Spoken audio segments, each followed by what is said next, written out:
Hey everyone, I just want to share something with you all about fertilizer cost that I've learned this weekend. My uncle, he's a fertilizer and seed salesman. He's been working in the industry for probably over 30 years if you count his studies and help at A&M. That's where he went to school. And then he's been working for this company for the last 30 years, like a seed and fertilizer company. I don't know a whole lot about them. I know the name, I'm not gonna say it, but point is I asked him when I saw him this weekend over Mother's Day. You know, we got together with my grandmother and his mom. But either way, I asked him, and I was like, "Hey, what's the cost of?" He would know. He sells the stuff to big farms. Maybe not like tens of thousands of acres. I can't really say. I didn't ask him about that, but I know definitely well into the hundreds and probably even a couple thousand. Maybe even bigger, like I said, possibly tens of thousands of acres. But anyways, so I asked him, how much has the fertilizer gone up? And sure enough, he said about 50%. This is all in the last few months, of course. Y'all, it's probably heard some stuff about fertilizer and fuel cost. So I just kind of want to get a grasp or kind of get an idea of what's going on with farming and costs, like food production, cotton, because that's what they grow, a lot of cotton where he's at too.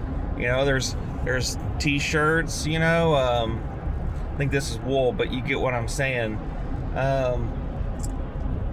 Q-tips, cotton balls, whatever they use cotton for. I don't know all the purposes of it, but definitely clothes is a big one.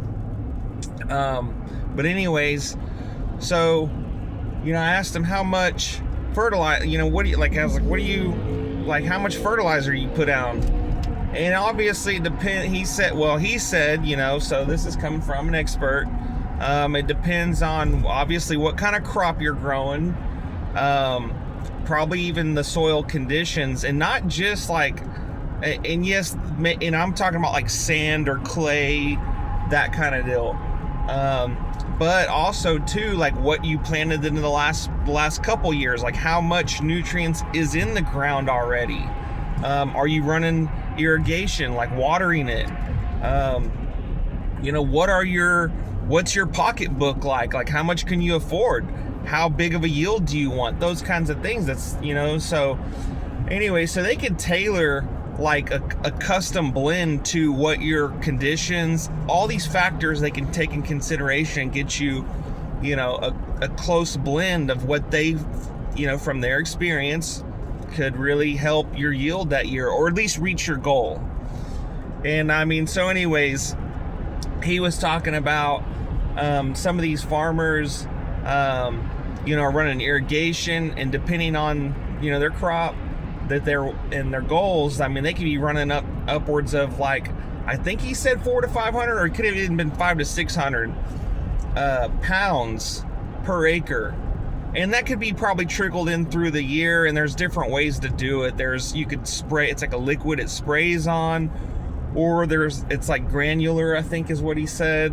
But basically it's more of a solid, and they could basically they have a machine that goes in there and pushes it, or maybe pokes holes in the ground and drops it in there. But basically it's essentially in the soil. It kind of gets injected in there, if you will. But anyways, so it depends on preference and probably if it's gonna rain, when, or if you got water, if you're gonna water it afterwards, because maybe you may not want to water, and I don't know exactly, I'm just saying that you may want to water it right after, but if it's a spray on, you may want to not have it, I don't know all those things. But the point is that's how much they're doing per acre. So you got to do the thing, kind of quick math. If they got, if they are pushing that envelope of 500 pounds an acre, they sell it by the ton. That's how they price it. So that's a ton every 4 acres. And of course, like I said, it went up 50%. So you got a 400 acre field. What is that? 100 tons. Well, he was kind of talking about a bunch of different fertilizers and stuff, but he was like, I think he said like urea was like was about $600 a pound, and now it's upwards of 900. I mean a ton, and $600 a ton to now about $900 a ton. That's that 50%. And he talked about like phosphorus, and that's when he kind of started talking about these blends that they can make. But either way, it's all across the board about 50%, give or take, from what he made it sound like. But he definitely was honing in on urea. He's like, high as shit, But and anyways, so you got a 400 acre field. You're growing something in. You're spraying out or putting in, a ton every 4 acres. That's 100 tons. $900 a ton. What is that? 90,000? 100 times 900,000. $90,000. $90,000 to fertilize a 100 acre field at that rate. If you're using that particular, but anyways, I'm just trying to get an idea out there. So it went from it would have been 60,000. Now it's 90,000. That's $30,000 right off the top from So they're gonna have to make up that somewhere whenever, and now I don't know if these farmers, if they have like contracts. I know there's like you could get insurance through the USDA, where like say if your crop goes, like something happens to your crop and you don't get it. And I don't know all the qualifications or stipulations in that, but like say your crop goes bad, you could file for this and they pay you for it. You may not get like a full reimbursement, but either way,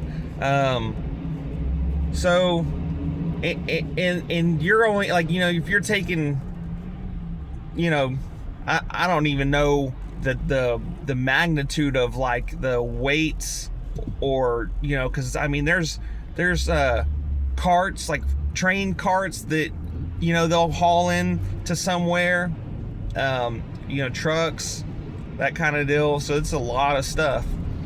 Anyways, so there's fuel cost for the tractors, and you may have like one big combine, but I know if you got what people would consider like a big tractor, maybe a small tractor, like you think like compared to like a truck, you're like, man, that thing's huge. The tires are taller than my truck, and and that kind of deal. It's like those are small tractors compared to some of the stuff that's out there. So I mean, it's costing lots of fuel money to run this equipment. And then you got to think about, okay, are they irrigating? Okay, well, they got to have electric pumps to pump this water out of the ground to irrigate. So if electric cost, especially, I don't know if my electricity hasn't been affected yet, thankfully. I don't know how much, like some of these rural areas, if they've been affected. I can't speak for anybody's electric really, because I haven't really asked about that. But if these farmers' electricity cost goes up, whether it's the data centers or for whatever reason, now it's going to cost more for the water to be pumped up out of the ground to water the fields with the more expensive fertilizer, with that cost more to even run the equipment to plant the seed, spray the fertilizer, because I would imagine too, I didn't ask them, but they sell the fertilizer. Well, who sprays it out or who puts it out? Well, it's going to cost fuel to drive, because you got to drive the equipment around the field. And if you got a big field, I mean, it's gonna take time and fuel to even just spray so I'm sure they charge like maybe a service fee or someone's. It's gonna cost. Point is every step it takes, there's cost increase. And so it's like, what is the American farmer getting squeezed out? I don't know if y'all are farmers or know a farmer. Send this to them or ask them what's going on. Because you know, like I said, I talked to my uncle. He's the one that sells the fertilizer, so he kind of sees it. I could probably call him up. He'd probably know. I mean, that's who he talks to. Those are his customers, basically, his clients, and even friends. So anyways, it's just something to think about. That I'm gonna call this the Hormuz harvest, right? So anyway, so this is what's going on, and this is how it's being affected, all within a few months of all this, you know, this chaos going on, essentially. Anyways, so, you know, unfortunately, you know, kind of have to plan ahead and kind of look at the reality of things, as this is going to drive up cost of food for all of us, you know. And so, you know, if people can't, you know, pay for the fertilizer, I mean, that's another thing. They got to take out loans for this. Now, I think with the USD, I looked into like doing like a USDA loan for like goats one year. This is years ago. Or like sheep. I was kind of like thinking about what I might want to do if I ever got some land. So you can get loans, and point is they're really low interest rates. You could probably, some of these, you probably get 0% rates. But either way, you know, maybe some people are gonna have to borrow the money because it's so expensive for them to pay out of pocket, you know. So this is definitely having an impact on people, and it's gonna have an impact on like the city dwellers, you know, the people that are like kind of in town or in cities. You know, food's gonna be going up, that's for sure. And the thing is if they don't want to take out loans, you know, to get the fertilizer or run the equipment or whatever, like if they just don't have enough money to do their regular operations, well, guess what's going to happen to the supply? Now they don't, you know, if they're not, if a couple different, you know, farmers are like, you know, it's just too expensive for us to even, you know, is it even really worth it, right? You know, maybe they shut down the family farm that's been in the family for a few generations, or, you know, for 200-300 years, or whatever the case is. So it's definitely something to think about, and not trying to scare anybody. I'm just trying to share the reality of, you know, the consequences of some of these situations and actions that are being taken. Anyways, so that's why I encourage, if y'all can, save. Just save. Live within your means and save what you can. You know, maybe invest it, or you know, whatever you feel you should do. I'm doing, like I mentioned, a bunch, you know, precious metals.